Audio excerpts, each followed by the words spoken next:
All right, let's talk about Dante's Inferno. You know those books? The ones that are so famous they're kind of scary to even pick up? Yeah, this is one of them. But don't worry, today we're going to change all that. We are diving right into the very beginning, Canto I, and I'm going to give you the keys to unlock this whole thing. So, you ready? Let's step into those dark woods together. So, boom. Right away, we're dropped into maybe the most famous opening line ever written in Italian. Dante, our guy, is 35 years old. Now, back then, that was considered the midpoint of your life. And he has no idea how he got here, but he's in a dark, scary forest, and he is completely, totally lost. The right path, the way he was supposed to live his life, it's just gone. But here's the thing with Dante. You've always got to be asking, okay, but what does it mean, right? This isn't just about a guy getting lost in the woods. This whole poem is an allegory, which is just a fancy way of saying everything is a symbol for something else. So, what's up with this forest? Okay, section 1, the crisis. We're lost in the dark forest, and this forest, it's basically the starting point for this huge crisis. It's all about being confused spiritually and personally. Dante's at a crossroads, in every sense of the word. And this is where you start to see the genius of Dante. See, the forest isn't just one thing. It's got this double meaning. On one hand, for Dante the man, it's about sin. It's that feeling of losing your way, morally. But, and this is so cool, on a political level, it's a direct shot at his hometown, Florence. At the time, it was just being torn apart by these two warring political groups. So it's not just Dante who's lost. His whole world is lost, too. And he gets super specific about it, too. He grounds us in a real moment in time, the year 1300. And not just any day, but Good Friday. Think about that. This isn't some once-upon-a-time story. He's starting this journey on the very day of the crucifixion. That's setting the stage for a massive story about death and maybe, just maybe, rebirth. So just when he's about to give up, he sees it. A little glimmer of hope. He looks up, and there's this mountain peak, and the sun is just hitting it perfectly. Now remember, this is an allegory. The sun, that's God's grace. And the mountain, that's the path to a good life. So you can imagine he gets this rush of hope. He thinks, okay, I can do this. And he starts to climb. Next up, the obstacles. 3 beasts are about to block the path. Because, of course, it's not going to be that easy, right? The road to redemption is never just a simple walk up a hill. The second he starts climbing, bam, 3 huge, scary animals show up and block his way. So first up, he sees a panther light and swift exceedingly, which with a spotted skin was covered o'er. So this thing is slick, it's beautiful, it's fast, and it just keeps getting in his face, almost making him turn right back around. And then comes the lion. He seemed as if against me he were coming, with head uplifted and with ravenous hunger.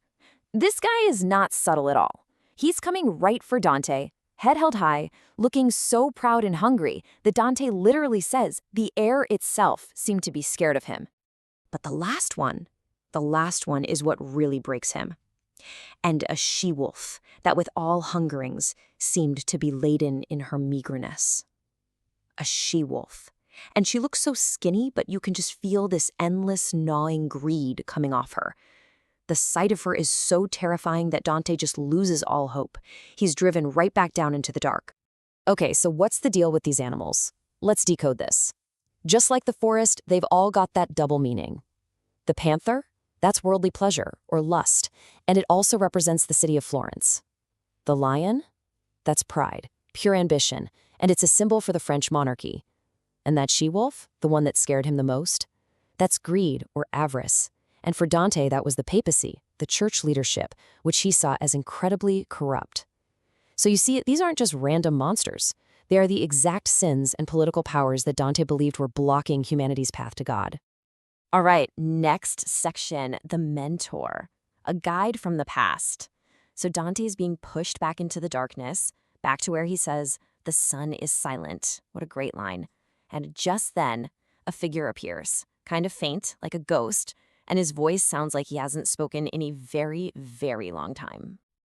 And Dante, totally desperate, just cries out, "Have pity on me, whiche'er thou art, or shade or real man." He's basically screaming, "Help me, I don't care if you're a ghost or a real person, just save me from this wolf."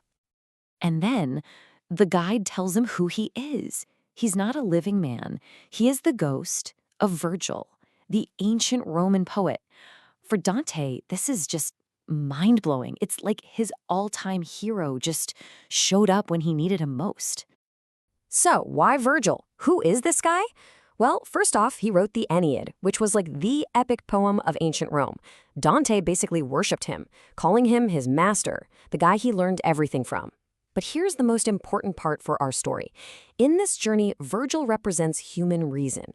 He's the symbol for logic, for philosophy, for the absolute best that a human mind can be on its own, without any help from God.